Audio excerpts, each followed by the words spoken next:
നിമിയെ പിന്നെ കണ്ടായിരുന്നു? നിർമ്മലാജോ? ഇല്ല, അവള് കല്യാണം കഴിഞ്ഞിട്ട് സിറ്റിയിലേക്ക് പോയല്ലോ. പിന്നെ നോ ന്യൂസ്. ഭർത്താവ് ഇടയ്ക്ക് മരിച്ചു. ഇപ്പൊ പഴയ വീട്ടില് പാരൻസിൻ്റെ കൂടെയാണ് കേട്ടെ. ഞാൻ കാണാൻ ശ്രമിച്ചില്ല. ഫേസ്ബുക്കിൽ ഫോട്ടോ കണ്ടു. നമ്മുടെ മുഹമ്മദിന്റെ FB ഫ്രണ്ടാ. നിനക്ക് ഓർമ്മയില്ല മുഹമ്മദിനെ? പിന്നെ ശ്രുതി. സ്ഥലമൊക്കെ വിറ്റ സ്ഥിതിക്ക് ഇങ്ങോട്ടൊന്നും ഉണ്ടാവില്ല അല്ലേ? എനിക്ക് അമേരിക്കയെ 3 കമ്പനിയുണ്ട് സ്വന്തമായിട്ട്. 10,000 ജോലിക്കാരും. കാറൊക്കെ കൊണ്ടുവരാൻ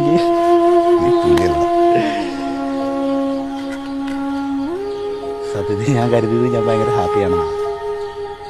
എന്നെ കണ്ടപ്പോഴാ മനസ്സിലായത് എൻ്റെയൊക്കെ ഒരു ഹാപ്പി. നീ കഴിഞ്ഞ ജന്മത്തിൽ എന്താ പുണ്യം ചെയ്തിട്ടുണ്ടാ? അന്നും ഇന്നും എന്നും എല്ലാം ഒരേപോലെ happy man. You are lucky.